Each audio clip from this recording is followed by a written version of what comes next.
Et oui, nous y sommes. Nous allons démarrer par le potentiel, je crois. Le potentiel. Bonjour, Laurent. Loris Freddy d'abord, bonjour et bonjour aux amis qui nous suivent ce matin. Cherté de la vie, ce que personne ne dit.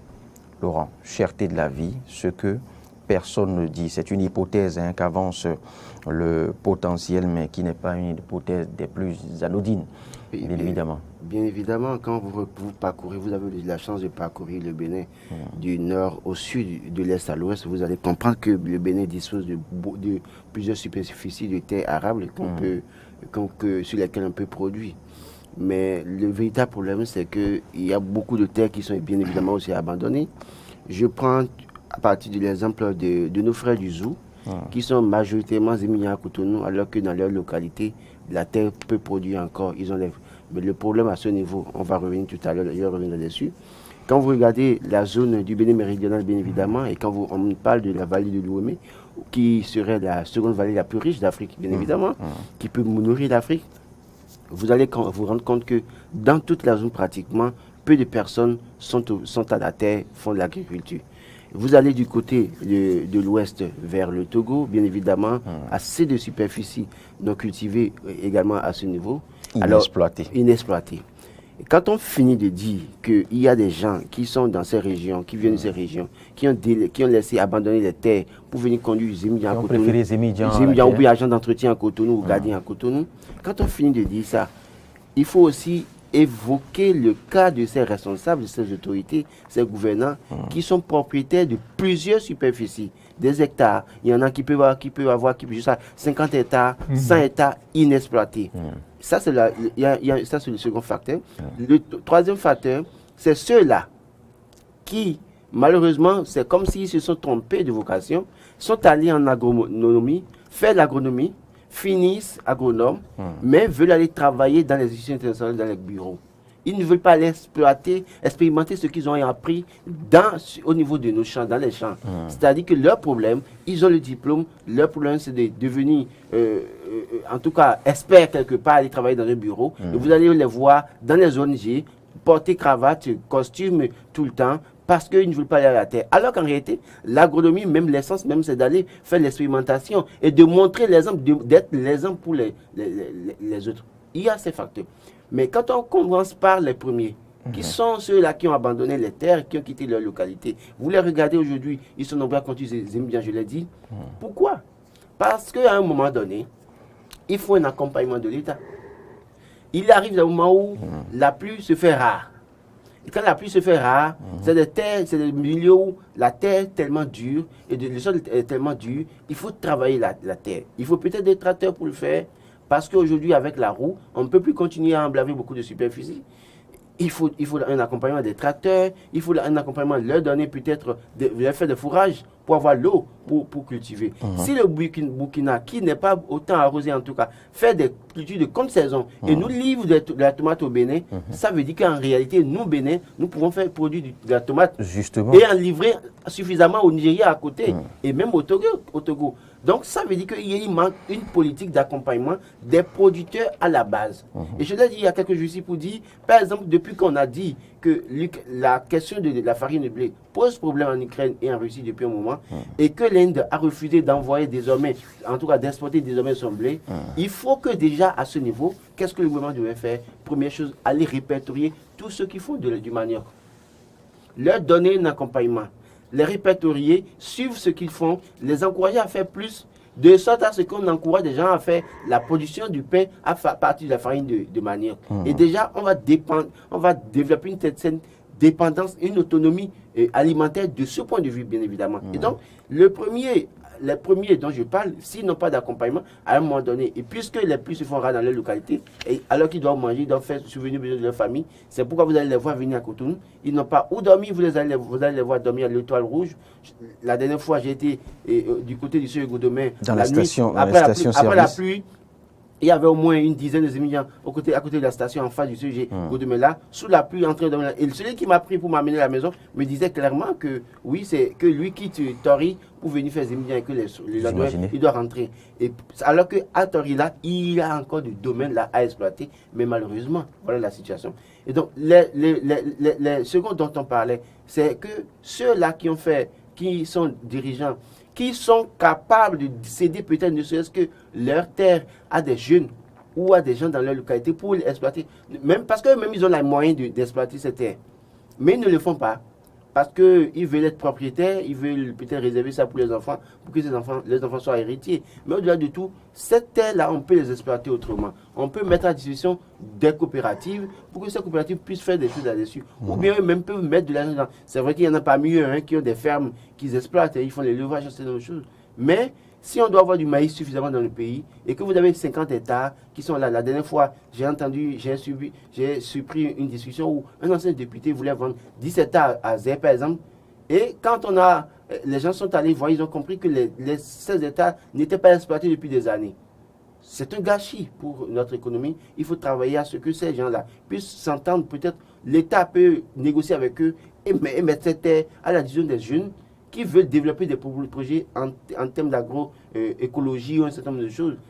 Parce qu'aujourd'hui, l'agriculture bio est en parfaite progression. Il faut travailler dans ce sens. Et le troisième, ceux qui font l'agronomie, l'État doit trouver une politique pour contraindre un certain nombre parmi eux à aller expérimenter ça. Il y a une ONG que je ne vais pas citer ici, qui est à ses coups, mais qui fait un travail formidable.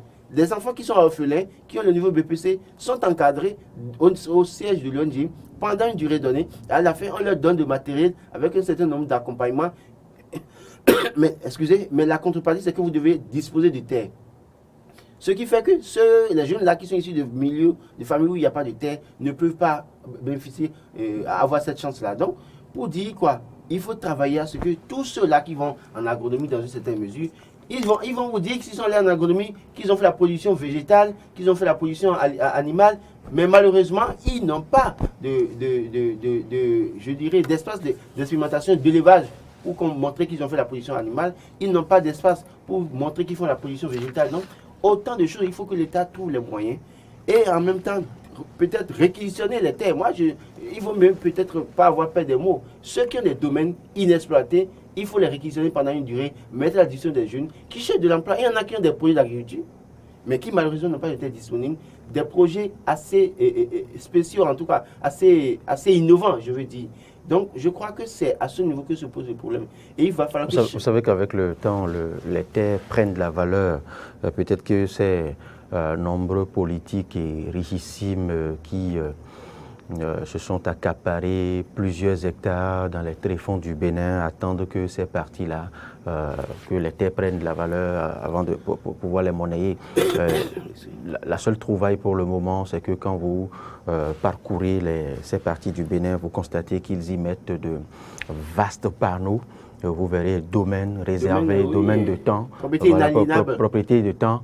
Et on connaît les noms qui, la plupart du temps, reviennent dans chaque localité. C'est plus ou moins les mêmes têtes. Les mêmes têtes. En fait, c'est les mêmes qui nous dirigent depuis 90. Il ne faut pas avoir peur des mots. C'est les mêmes, d'ailleurs, même, je dirais même les mêmes qu'on connaît depuis 60. Parce que je vois, quand vous quittez Zéplac pour aller à Sékou, à votre gauche, vous allez voir une grande superficie qui appartient à une autorité. C'est ce que je dis. Il y en a jusqu'en 2020. Il y en a à Tori, il y en a un peu partout. Donc pour vous dire quoi, et quand vous allez un peu à Zé, vous prenez la voie de Zé, vous allez découvrir des choses. Quand vous prenez la voie d'Aboumé, vous allez découvrir des choses. À gauche, après Massi, il y a une vaste superficie qui appartient à un acteur de l'opposition qui est inexploité depuis des années. Donc je crois qu'il faut trouver la formule pour que c'est cela que les gens aussi doivent être utiles. Le comble à certains endroits, c'est que ces terres appartiennent à des personnages plus ou moins grabataires.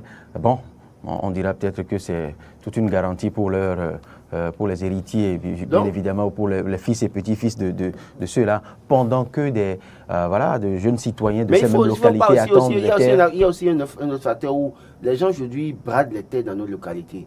Ça, c'est encore un problème. Parce que quand vous finissez de brader tout ce que vous avez comme réserve, c'est qu'à un moment donné, vous n'avez pas de terre à cultiver. Vous allez vous retrouver avec une moto Bajaj à Cotonou. Oui. Donc, je crois qu'à ce niveau aussi... Justement, ils bradent les terres pour s'acheter des motos. Non, il y en a parmi eux. Il y en a qui bradent les terres pour faire le bling-bling de 24 heures. Il y en a qui le font pour enterrer.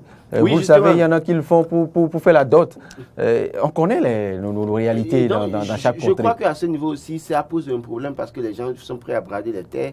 Ils oublient l'avenir, en tout cas leur futur. Ils bradent les terres et puis finalement ils se retrouvent en difficulté. Il va falloir régler un certain nombre de problèmes à ce niveau. Mais je crois que dès que le gouvernement va mettre en place des politiques d'accompagnement au niveau à la base pour ceux qui sont les producteurs, ça va encourager d'autres personnes à aller à la terre. Et il faut aussi faire en sorte que les gens qui n'ont pas de terre, que l'État les aide à trouver des terres disponibles pour faire leur expérimentation. Ça va nous aider beaucoup. On ne peut pas tout le temps attendre que le Burkina Faso nous donne de la tomate. Ce n'est pas bien. Il faut qu'on réfléchisse. C'est même aberrant. Et Fraternité nous apprend ce matin que 66% d'arriérés ont été apurés depuis 2016. Oui, c'est Fraternité qui nous donne l'information. Peut-être qu'on n'a pas encore eu la... C'est plutôt pas Fraternité, plutôt matinal. Matinal en sous-tribune. Oui, c'est Matinal. Le Matinal en sous-tribune. Je crois Matinal qui nous donne l'information ce matin. On n'a peut-être pas eu la chance de savoir si c'est une information qui va être confirmée par les centrales syndicales. Mais ce qui est sûr, c'est que si les 66% des arriérés salaires ont été apurés, c'est une bonne nouvelle parce que ceux qui travaillent méritent un salaire. Il faut lui payer le salaire. Donc, je crois que c'est une bonne nouvelle pour les travailleurs, quitte à ce que peut-être d'ici là, qu'ils nous viennent dire que ce n'est pas vrai. Mais moi, je crois que c'est vrai. Si ça apparaît à la une d'un journal, c'est tellement que c'est vrai en partie. Je voudrais encourager le gouvernement, en tout cas, à continuer 66%. Et donc, il reste encore 34% à apurer. Donc, il faut travailler à ce que les 34% qui restent là soient apurés. Il faut travailler aussi à ce que on ne le dira jamais assez, travailler à ce que les salaires soient véritablement augmentés, de ne pas nous poser des conditions pour novembre 2022, mais faire en sorte que mettre tout dans la balance pour que en janvier 2023, que les travailleurs puissent sentir que leurs salaires ont été augmentés et que ça puisse leur permettre de faire face aux effets de la cherté de la vie. C'est de ça qu'il est question. Il ne faut pas qu'on vienne dire en novembre 2022 que voilà, la situation ne s'est pas améliorée, la guerre en Ukraine continue, l'Indonésie refuse d'envoyer son blé, son nul, et que l'Indonésie... Et je dis par rapport à l'huile, parce que le gouvernement a tout fait de plafonner le prix de l'huile à 1300 francs. Toujours pour nous soulager? Pour nous soulager, mais je dis, nous produisons du coton. Nous avons été premiers dans la production du coton. Nous travaillons à être premiers encore. Je crois que si nous travaillons à être premiers dans la production du coton, c'est que nous avons suffisamment de coton graines que nous devons travailler à utiliser sur le plan national pour produire de l'huile de consommation. Si la seule entreprise qui est du côté de Boycon n'a pas une grande capacité de produire, ouvrir le marché à d'autres personnes pour mettre en place une certaine concurrence, pour que d'autres personnes puissent avoir les cotons graines pour produire encore de l'huile. Ce n'est pas exclu. Donc, il faut éviter le monopole dans ce secteur à un moment donné. Ouvrir le secteur à d'autres structures, que les structures là, puisque si la seule entreprise qui est là, ne peut pas utiliser toute la quantité de coton graines produite par le Bénin, ouvrir le marché à d'autres personnes pour une sorte de concurrence, et ça va soulager les populations. Laurent, ce n'est pas tout. Il y a un autre cas d'indiscipline constaté justement par les cadres du ministère de l'Agriculture et justement la police républicaine qui ont arraisonné plus de 400 tonnes d'intrants agricoles pendant cette période délicate où nous parlons de cherté de la vie. Et bien d'autres n'ont trouvé que ce forfait accompli en cette période, que de vider le pays des intrants agricoles qui devraient normalement permettre aux cultivateurs et agriculteurs justement de nous permettre de surmonter cette crise. Je ne voudrais pas dédouaner ces citoyens délicats, mais je voudrais peut-être faire le constat de ce que, vous savez que l'année passée, il y avait cette situation déjà, où des quantités en de vivres et d'engrais ont été saisies, et cette année encore, ça reprend. Et je ne devais pas dédouaner les citoyens délicats, j'insiste là-dessus.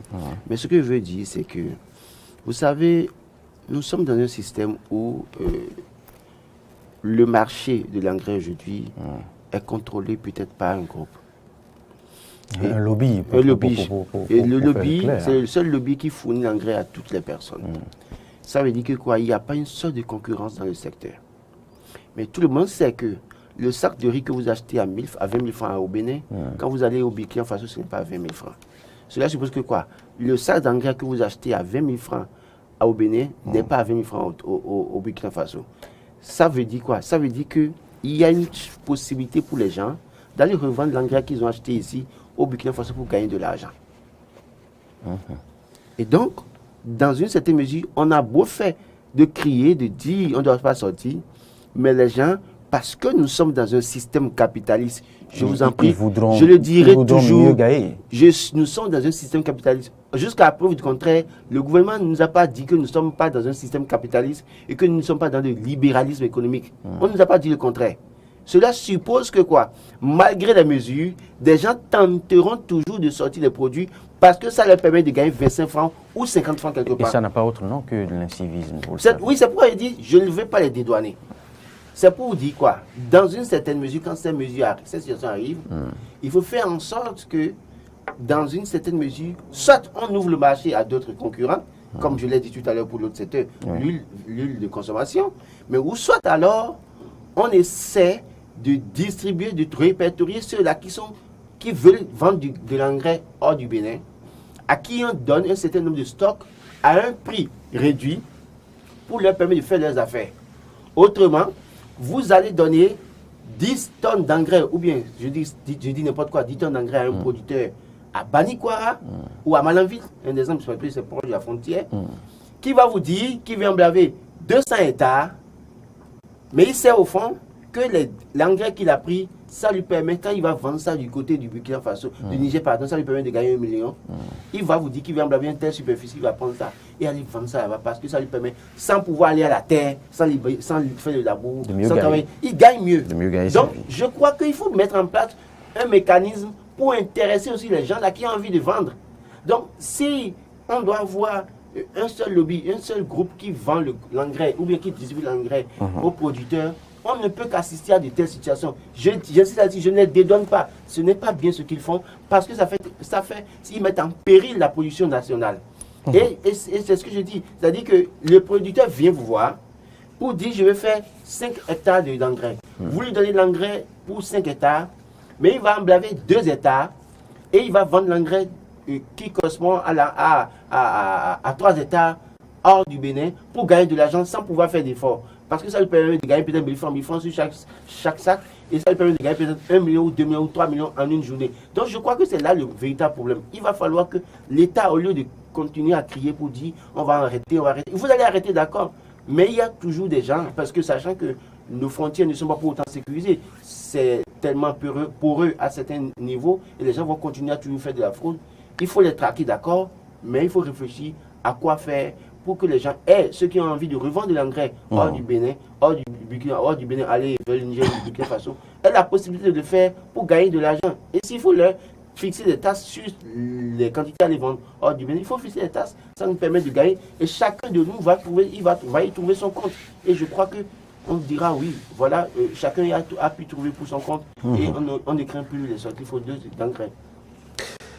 Et les États-Unis croupissent sous le poids d'une disposition délicate de leur loi fondamentale, cette loi qui permet, enfin cette disposition qui permet à tout citoyen, bien évidemment, de pouvoir s'approprier une arme. Eh bien, depuis un bon moment, il n'est plus aisé pour les parents d'élèves de voir partir les enfants à l'école, puisque chaque matin que votre enfant quitte la maison, vous pouvez, un peu comme c'est le cas hier à Tesax, ne plus l'accueillir au retour. Et quand c'est une très grande démocratie qui subit, je dirais, cette forme de dictature d'un lobby des armes qui face à laquelle tous les pouvoirs du pays sont jusque-là impuissants,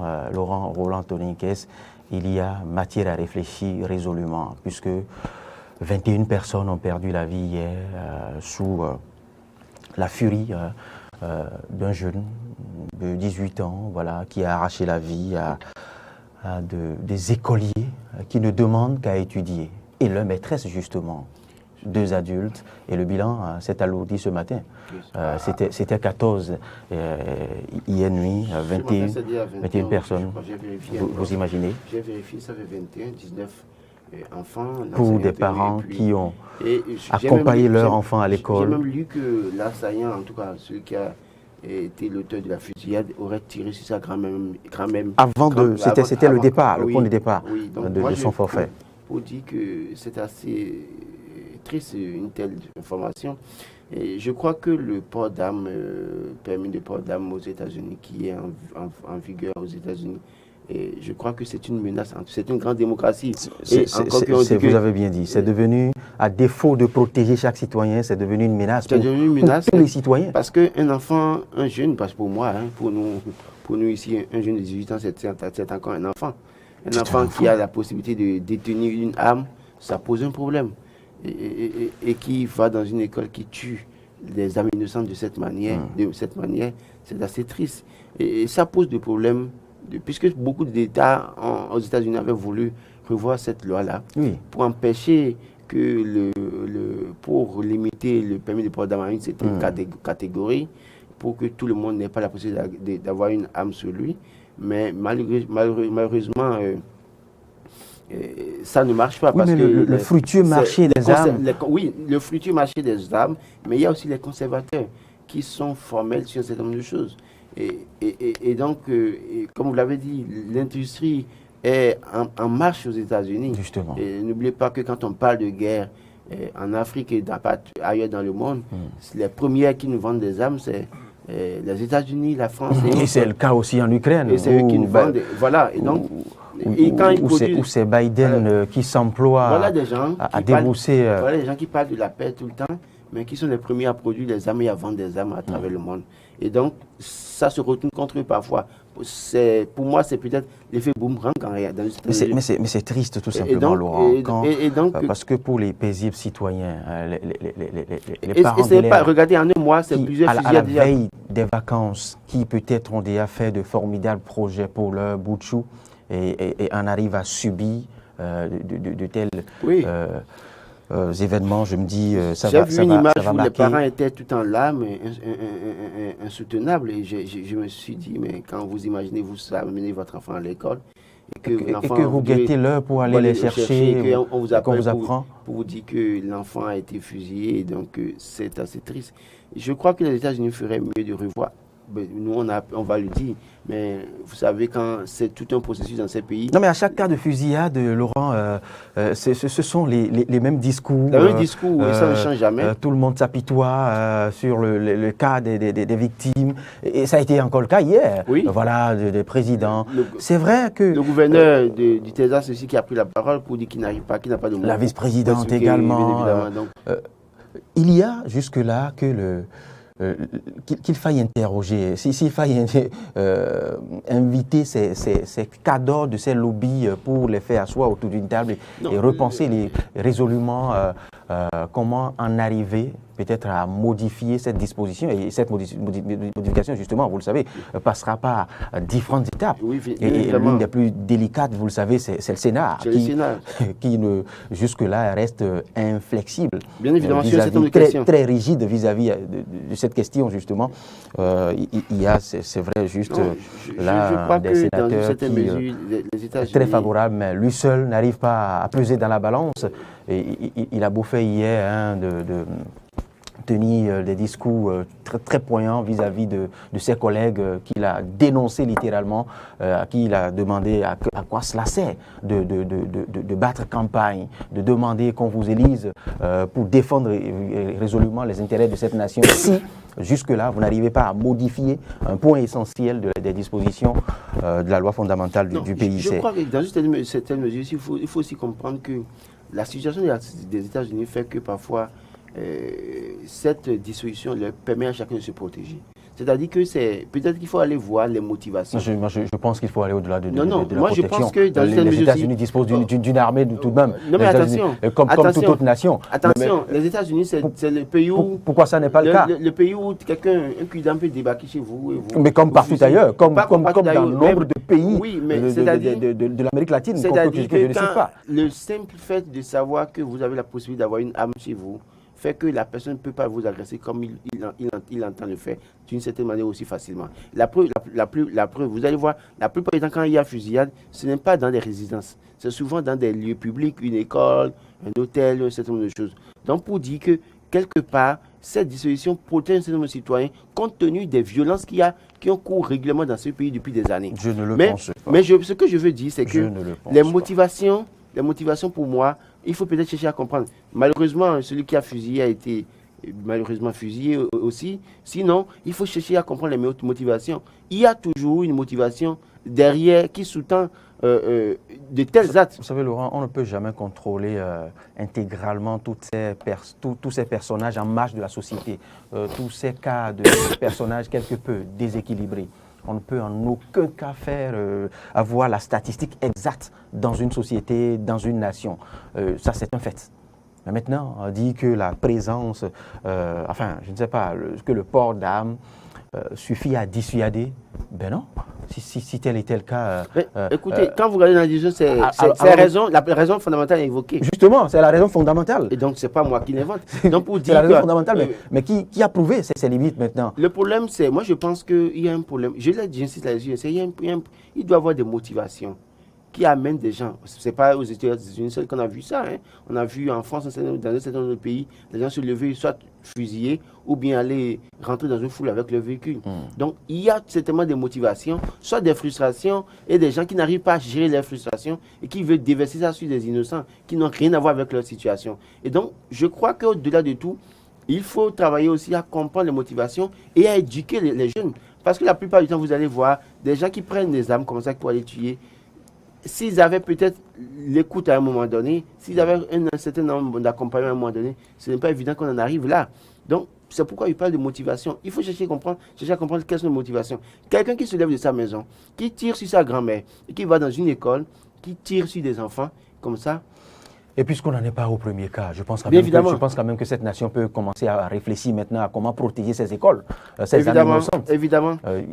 Le problème, c'est que... Positionner quelques forces de l'ordre de part et d'autre de ces écoles, c'est vrai, ils peuvent ne pas en avoir autant pour toutes les écoles, mais il faille quand même commencer à réfléchir, à protéger résolument ces citoyens, et surtout ces âmes innocentes qui ne demandent qu'à étudier. Si c'est pour la sécurisation, je crois qu'en fait, ce n'est pas difficile. Je crois que c'est un pays aussi sécurisé. Mais le problème, c'est que on ne sait jamais quand le malheur va arriver.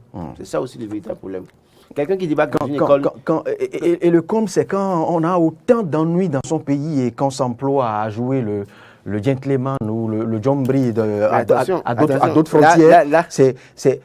Là, vous allez sur le terrain. Justement, mais ça, il faut le dire. Vous savez de quoi je parle. Joe Biden ne peut pas... Je n'ai pas cité de nom, mais vous le savez bien que c'est lui qui est la question. Joe Biden ne peut pas se promener aux États-Unis pour contrôler les citoyens. Pas lui, justement, pas personnellement. Mais quand on a autant d'ennuis, quand les questions de fusillade... de lois sont bloquées. Non, les questions de fusillade ne datent pas de Joe Biden. On en a eu connu sur Barack Obama, on en a connu sur George Bush. Donc, ça ne date pas de Joe Biden. Ce que je dis, c'est les motivations de chaque individu, en tout cas qui pousse chaque individu à aller poser un tel acte. Et il va falloir suffisamment travailler à étudier peut-être, chercher à comprendre ces motivations et faire en sorte que des gens, quand on vous regarde un certain nombre de changements de comportement chez un certain nombre d'individus à un moment donné, les interpeller, les prendre en charge automatiquement. C'est de ça qu'il est question. Aussi longtemps qu'on va faire le débat, les conservateurs seront là à dire toujours qu'il faut que chaque citoyen américain ait son âme sur lui pour se protéger. Et aussi longtemps que chaque citoyen aura son âme sur lui, c'est qu'on va toujours assister à de telles surprises désagréables à des moments donnés. Donc, je crois qu'il faut voir la question au-delà de ce que Joe Biden peut-être peut travailler à ce qu'on essaye d'annuler, en tout cas, cette disposition dans la loi des États-Unis. Mais je crois... En tout cas, c'est ma conviction. Il faut chercher la motivation ailleurs. C'est délicat. Et je pense qu'il faut réfléchir à se sécuriser davantage avant de penser à mieux faire ailleurs aussi. Ailleurs, c'est une question d'intérêt. Oui.